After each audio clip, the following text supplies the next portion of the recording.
ఈ సంఘానికి మొదటి నుంచి చేతునిస్తూ ఈ సంఘం స్థాపించిన తర్వాత 2 సంవత్సరాల తర్వాత జాయిన్ అయినా ఇప్పటికి 2.5-3 సంవత్సరాల నుంచి సంఘానికి ప్రతి నెల కూడా 1000 రూపీస్ ఆయన కాంట్రిబ్యూట్ చేస్తూ ఉన్నారు. నేను 5000 చేస్తూ ఉన్నా. అదేవిధంగా సురేష్ గారు నెలకు 1500 చేస్తున్నారు. అంటే సంఘానికి నెలకు ఒక 50,000 రూపాయలు అవుతుంది. అంటే వీళ్ళిద్దరూ చేసే 2500 అమౌంట్ చూసుకున్నట్లే మిగతా అమౌంట్ అంతా నేనే పెట్టుకుంటా ఉన్నాను. ఈ సంఘ డైరీలు ఈ రోజున ఇలా మా చేతులకు వచ్చినాయంటే ఇక్కడ ప్రత్యక్ష సాక్షి సాంబశివరావు గారు, ఏపీ స్టేట్ జనరల్ సెక్రటరీ గారు ₹2 వడ్డీకి తీసుకొచ్చి ఇది చేస్తూ ఉన్నాం. దయచేసి ప్రతిజ్ఞా ప్రమాణం చేయించవలసిందిగా ఏపీ స్టేట్ ప్రెసిడెంట్ గారు సాతుపాటి శ్యాంబాబు గారు కోరుతా ఉన్నాం. ప్రతిజ్ఞ. నేను నా సంఘం నా ప్రతిజ్ఞ ప్రమాణం. నేను నా సంఘం నా ప్రతిజ్ఞా ప్రమాణం సంఘ ఆశయాలకు లక్ష్యాలకు అనుగుణంగా చిత్తశుద్ధితో అంకిత భావంతో నీతిగా నిజాయితీగా ధర్మంగా సమసమాజ నిర్మాణం కోసం కృషి చేస్తానని ఈ నా సంఘానికి 100 ఏళ్లకు పైబడిన కీర్తి ప్రతిష్టలను మరియు సువర్ణ చరిత్రను సృష్టించడం కోసం మాటలతో పాటు చేతల్లో కూడా నా సమర్థతను నిరూపించుకుంటానని ప్రతిజ్ఞ చేస్తున్నాను. జై భీమ్, జై ఆదివాసీ, జై ఆదివాసీ, జై భారత్. దయచేసి మీరందరూ అలాగే నిలబడి ఒకసారి వీడియో వైపు ఫోటో తీసినట్లయితే ఈ డైరీ ఆవిష్కరణ అయిపోతుంది. డైరీ మనం మొత్తం కలిపి ఒక 100 చోట్ల ఆవిష్కరణ చేసుకుంటా ఉన్నాం. నేను 2 నిమిషాలు మాట్లాడేస్తాను. ఏపీ స్టేట్ వైస్ ప్రెసిడెంట్ గారైన సాతుపాటి శ్యాంబాబు గారు మంగళగిరిలో ఎస్టీఓగా పనిచేస్తా ఉన్నారు. మనం ఈ యొక్క సంఘానికి సంబంధించి నేషనల్ లెవెల్లో ఏలూరులో డిసెంబర్ 15వ తారీఖుని మనము డైరీని ఇనాగ్రేషన్ చేసుకున్నాం. ఒకసారి మీరు డైరీ గమనించినట్లయితే ఒక ప్రోటోకాల్ ప్రకారం ఉంటుంది. మనది నేషనల్ లెవెల్లో సంఘాన్ని మనం రన్ చేస్తున్నాం కాబట్టి రాష్ట్రపతి గారు, ప్రధానమంత్రి గారు, అదేవిధంగా నేషనల్ లెవెల్లో మన ఎస్టీ మినిస్టర్ గారు, ఇక్కడ ఏపీ స్టేటు, తెలంగాణ స్టేటు గవర్నర్సు, అదేవిధంగా ఆనరబుల్ చీఫ్ మినిస్టర్స్, అదేవిధంగా ఎక్కడ డైరీ ఇనాగ్రేషన్ చేస్తే మన ఉద్యోగులు కాబట్టి స్థానికంగా ఉన్న ఎమ్మెల్యే గారు, ఎంపీ గారు, ఆ దరిదాపులు ఆ జిల్లాలో ఉన్న ప్రజాప్రతినిధులు ఎవరైతే ఉన్నారో వాళ్ళ ఫోటోలు కూడా ముద్రించడం జరిగింది. ఒకవేళ ఎవరైనా నేషనల్ ప్రెసిడెంట్ గారు ఏలూరు కాబట్టి ప్రజాప్రతినిధుల దగ్గరగా ఉండటం కోసం చేసుకున్నది కాదు. ఒకవేళ రేపొద్దున గుంటూరులో కనుక డైరీ ఇనాగ్రేషన్ చేస్తే ఆ గుంటూరు జిల్లాలో ప్రజాప్రతినిధుల్ని, ఉమ్మడి గుంటూరు జిల్లాలో ఉన్న 17 మంది ఎమ్మెల్యేస్ని, 3 ఎంపీలని, అదేవిధంగా ఎమ్మెల్సీలు ఉంటే వాళ్ళ ఫోటోలు ఉంటాయి. ఇది గమనించాల్సి కోరుతా ఉన్నాం. ఈ డైరీ మనకు ఉపయోగం ఏంటంటే ఈ డైరీలో మీరు ఇండెక్స్ని గమనించవచ్చు. ఇండెక్స్ని కనుక మీరు 5వ పేజ్ ఒక్కసారి ఓపెన్ చేసినట్లయితే ఇండెక్స్ని గమనించవచ్చు. అంటే వేలాది రూపాయలు ఖర్చు పెట్టి ఇటువంటి లక్షలాది రూపాయలు ఖర్చు పెట్టి డైరీస్ పబ్లిష్ చేసి ఈ డైరీస్లో నాయకుల యొక్క ఫొటోసు, అదేవిధంగా ఈ సంఘం ఏం చేస్తుంది, ఏం చేయబోతా ఉంది అనే విషయాల్ని పొందుపరచడంతో పాటు మనకి సంబంధించిన జీవోలు ఇవన్నీ పొందుపరిస్తే చాలామంది డైరీని కనీసం పరిశీలించని పరిస్థితుంది. అందుకని కనీసం ఇండెక్స్ అన్నా చదవండి దయచేసి. ఆ ఇండెక్స్ మీకు నచ్చితే లోపలికి వెళ్ళండి, దీన్ని ఉపయోగించుకోండి. ఈ డైరీస్ తయారవుతున్నాయంటే లక్షలాది రూపాయలు వడ్డీలు తీసుకొచ్చి ₹2, ₹3 వడ్డీలు పే చేసి, అంటే ఇంకా మిగతా సొమ్ము మా పిల్లలకి ఖర్చు పెట్టాల్సిన సొమ్ము, మా కుటుంబ అవసరాలకి సద్వినియోగం చేసిన సొమ్ముని ఈ రోజున వీటికి ఉపయోగిస్తున్నాం.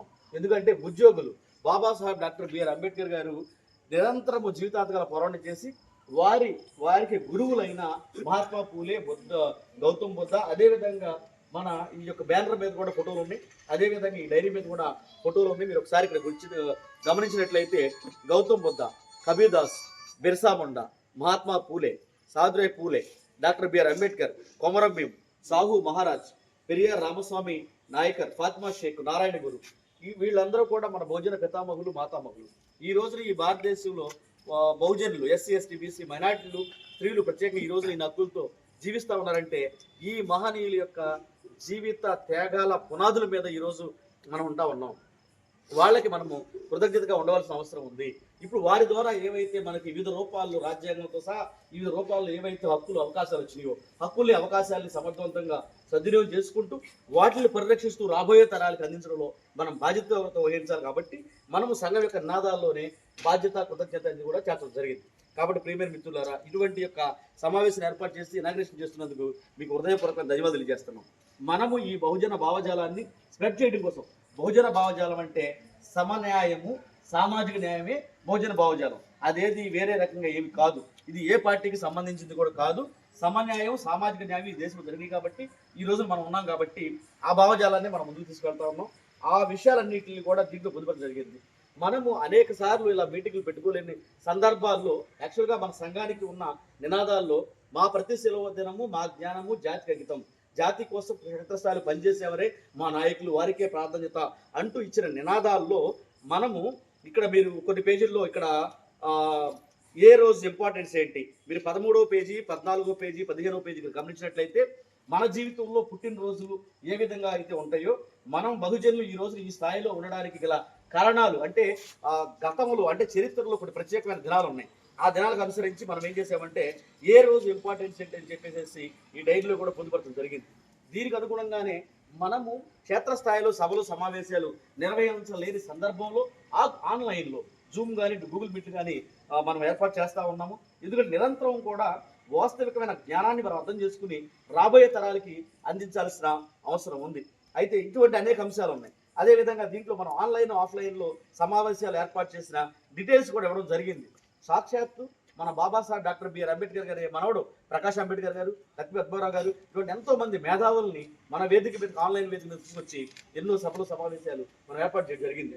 అవన్నీ కూడా దీంట్లో పొందుపరచడం జరిగింది. దయచేసి మీరు ఈ సంఘం ఇప్పటి వరకు ఏమి సాధించిందో కూడా దీంట్లో పొందుపరచడం జరిగింది. క్లియర్గా 7 భాగాలతో కూడా 21 లక్ష్యాలు కూడా దీంట్లో పొందుపరచడం జరిగింది.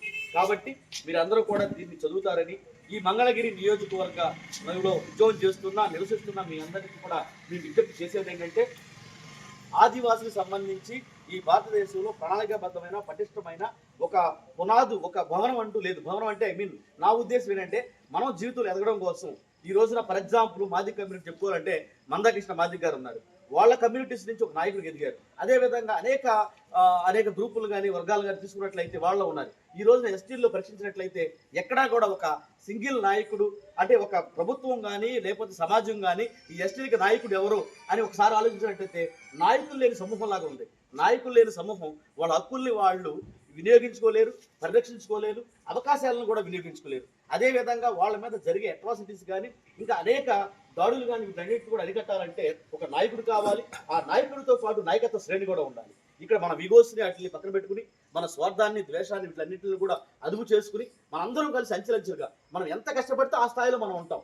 ఏమి కష్టపడిన వాళ్ళు ఈ రోజున పెద్ద స్థాయిలో ఉండలేరు. కాబట్టి ఈ సందర్భంగా నేను తెలియజేసేది ఏంటంటే, మనకి దేనికైనా కూడా మనందరం యూనిటీగా ఉండవలసిన అవసరం ఉంది. కాబట్టి ఈ మంగళగిరి నియోజకవర్గంలో ఎస్టీ ఉద్యోగులు సుమారుగా 200 నుంచి 300 మంది ఉద్యోగులు ఉన్నారు. మనము ఈ సంఘానికి సంబంధించి ఆంధ్రప్రదేశ్లో నియోజకవర్గాల వారీగా గ్రూపులు ఏర్పాటు చేసాము, వాట్సాప్ గ్రూపులు. అదేవిధంగా తెలంగాణలో 33 జిల్లాల్లో కూడా గ్రూపులు ఏర్పాటు చేసుకున్నాం. ఈ సంఘానికి 28 రాష్ట్రాల్లో కమిటీలు ఉన్నాయి. అదేవిధంగా 8 యూనియన్ టెరిటరీస్లో కూడా ఉన్నాయి, కమిటీస్ ఉన్నాయి. మనకి ఎన్ఆర్ఐ కమిటీ కూడా ఉంది. మనం అంతా కూడా చాలా పకడ్బందీగా, ఒక వ్యూహాత్మకంగా, ప్రణాళికాబద్ధంగా ఈ సంఘాన్ని నిర్మిస్తా ఉన్నాం. దీంట్లో మీరు పాలుభాగస్వాములు కండి. ఇందాక మీరు సంఘంలో కనుక చూసినట్లే, సంఘ లక్ష్యాల్లో కనుక మీరు గమనించినట్లయితే 100 ఏళ్లకు పైబడిన సువర్ణ చరిత్ర సృష్టించడం కోసం మనం కీలక పాత్ర పోషిద్దామని చెప్పేసి మనం దీంట్లో ఇవ్వడం జరిగింది. అది హాస్యాస్పదంగా ఉండొచ్చు, 100 ఏళ్లకు పైన సువర్ణ చరిత్ర సృష్టిస్తామో లేదని చెప్పేసి. గత 75 సంవత్సరాల చరిత్ర చూసుకున్నట్లయితే ఎన్నో సంఘాలు ఏర్పాటు చేయడం జరిగింది, ఎన్నో సంఘాలు పనిచేస్తూ ఉన్నాయి. కానీ అవి ముందుకు కొనసాగకుండా, అంటే సంఘం అనే దాంట్లో వారసత్వంగా సంఘాన్ని ముందుకు తీసుకెళ్ళే పరిస్థితుల్లో ఒక నాయకుడు చేసి సంఘాన్ని స్థాపించుకుని లైఫ్ లాంగ్ చనిపోయేదాకా ఆయనే ఒక ప్రెసిడెంట్గా ఉండి అలా ఉన్నందువల్ల అవ్వలేదు. కానీ ఈ సంఘం అలా కాదు. ఈ సంఘంలో ఎవరైనా మండల లెవెల్లో ఒక చిన్న పోస్టులో కనుక వచ్చినట్లయితే ఏ స్థాయిలో ఉన్నా ఆ నాయకుడు 15-20 సంవత్సరాల్లో ఈ సంఘానికి జాతీయ అధ్యక్షుడు కావాలని చెప్పేసి మనం అనుకుంటున్నాం. ఈ సంఘం లీడర్స్ని తయారు చేసే ఒక కర్మాగారం ఉంటుంది. అనేక విషయాలు మీ ముందు ఉంచవలసిన అవసరం ఉంది, కానీ తక్కువ సమయం కాబట్టి మీ ముందు ఉంచలేకపోతున్నాను. మళ్ళీ ఇటువంటి సంఘం అనేది ఈ భారతదేశ చరిత్రలో రాదు. మీ అందరికీ తెలుసు నేను ఏ పొజిషన్లో ఉన్నాను, ఏం చేస్తున్నాను, ఎటువంటి ఆఫీసర్గా ఉన్నాను, ఏ చదువులు చదివాను, ఏ రంగాల్లో నేను పనిచేశాను, నేను తీసుకున్న నేషనల్ ఇంటర్నేషనల్ అవార్డు అని మీ అందరికీ తెలుసు. ఈ రోజున ఒక రకంగా చెప్పాలంటే నేను ఈ బహుజన పితామహులు, మాతామహులు ఎవరైతే ఉన్నారో ఈ బహుజన పితామహులు, మాతామహుల యొక్క స్ఫూర్తితో, మార్గదర్శకత్వంతో మనం బాధ్యతతో ఈ సంఘాన్ని రన్ చేస్తా ఉన్నాం. మీరందరూ చేయి కలపండి, అందరూ నిలబడతాం. చరిత్రలో రేపొద్దు శుభలక్షణాలతో మన కృషి లిఖింపబడుతుంది ఖచ్చితంగా. ఎందువల్లంటే ఇలా సంఘాలు పెట్టుకోవడం, సంఘాలు కనుమరుగైపోతూ ఉంటే మళ్ళా ఇక అసలు ఒక స్టాండర్డ్గా ఏం ఉండట్లేదు. కాబట్టి స్టాండర్డ్గా ఉండాలి. ఈ రోజున స్థాపించిన సంఘం రేపొద్దున మనం ఉన్నా లేకపోయినా కూడా 30, 40, 50, 100 ఏళ్ళు ఈ సంఘం కొనసాగితేనే ఈ భారతదేశంలో ఆదివాసీ మనం కీలక పాత్ర పోషించగలం. ఎందువల్లంటే ఈ రోజు నాటికి ఆ బాబాసాహెబ్ డాక్టర్ బిఆర్ అంబేద్కర్ గారు తనకి ముందు మనం ఏమి డెవలప్ కాలేదు అసలు. అంటే చదువులే లేవు మనకి. వారు వచ్చిన తర్వాత మనకి ఎన్నో త్యాగాలు చేసి ఈ త్యాగాల ఫలితంగా ఇచ్చిన హక్కుల ద్వారా ఈ రోజు మనం చదువుకుంటున్నాం, ఉద్యోగులు సంపాదిస్తున్నాం, వివిధ రంగాల్లో ఉన్నాం. మరి అంతక్రితం ఎందుకు లేవు? మరి అంతక్రితం చాలా మంది ఉన్నారుగా. కాబట్టి ఆయన మన గురువుగా భావించాలి, ఆయన మన లీడర్గా ఆయన భావించాలి. బాబాసాహెబ్ అంబేద్కర్ అంటే ఎస్సీ అని చెప్పేసి మనం ఈ రోజున భావించిన అవసరం లేదు. ఆయన ప్రపంచ నాయకుడు. ఆయన ఎంత తెలుసుకుంటే ఆయన గురించి అంత గొప్పతనం తెలుస్తుంది. మన వాళ్ళు ఎస్టీలు ముఖ్యంగా వారి గురించి తెలుసుకోవట్లా. ఈ రోజు రమాబాయి జయంతి 128వ జయంతి. ఆనాడు కొలంబియా యూనివర్సిటీలో బాబాసాహెబ్ డాక్టర్ బిఆర్ అంబేద్కర్ చదువుకుంటానికి వెళ్ళినప్పుడు ఆయన తినడానికి కూడా తిండి లేని పరిస్థితుల్లో ఆ మహాతల్లి ఇక్కడ పిడకలు చేసి వాటిని అమ్మి మనీ ఆర్డర్ రూపంలో డబ్బులు పంపిస్తే ఆ డబ్బులతో పుస్తకాలు కొనుక్కుని ఆ రొట్టెలు కొనుక్కుని తిని ఆ రోజున ఆయన అంత నాలెడ్జ్ సంపాదించి ఒకసారి ఆలోచించండి. 1918, 17 ఆ సంవత్సరాల్లోనే విదేశాలకు వెళ్ళి, అమెరికా వెళ్ళి, ఇటు లండన్ వెళ్ళి, జర్మనీ వెళ్ళి ఇన్ని డిగ్రీ సాధించారంటే ఈ భారతదేశంలో సంస్కృతం ఆయన చదువుకోలేకపోతే ఆయన కొలంబియా యూనివర్సిటీకి వెళ్ళినప్పుడు అక్కడ సంస్కృతం చదువుకున్నారు.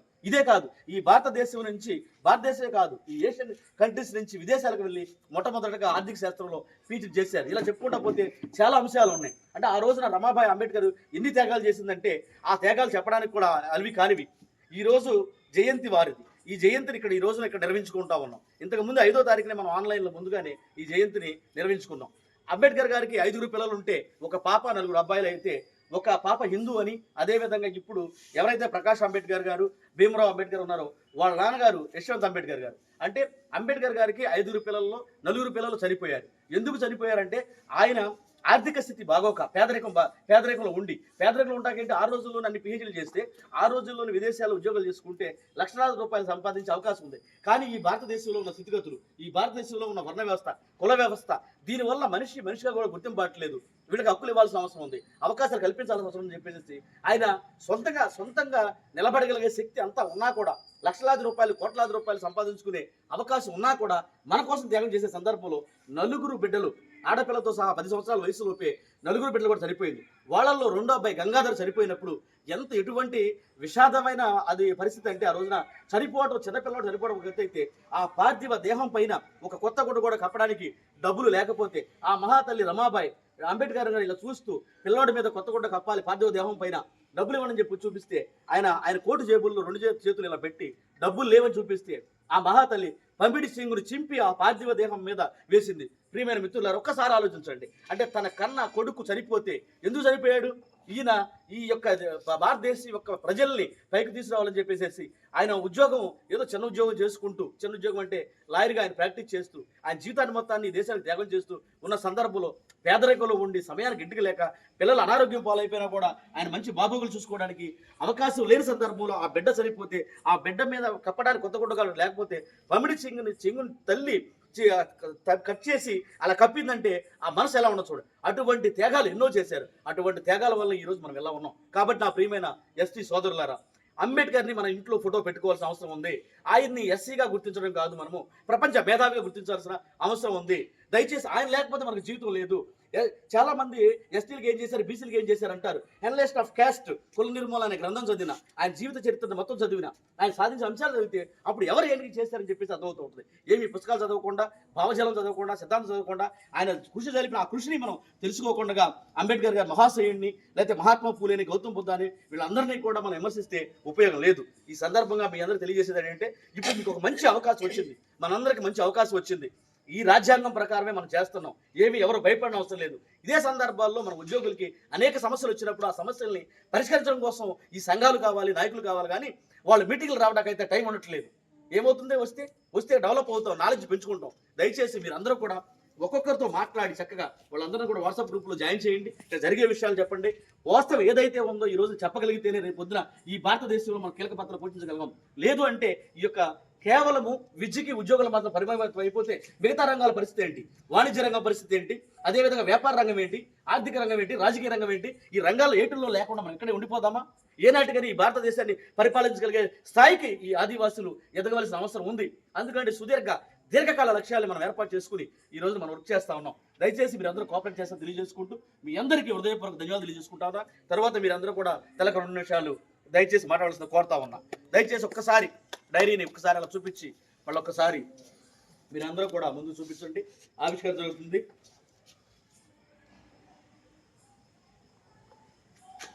జై భీమ్, జై భీమ్, జై ఆదివాసి, జై ఆదివాసి, జై ఆదివాసి, జై ఆదివాసి, జై భారత్, జై Bharat. Thank you very much. Thank you. దయచేసి మీ అందరూ కూడా మీ ప్లేస్ లో కూర్చొని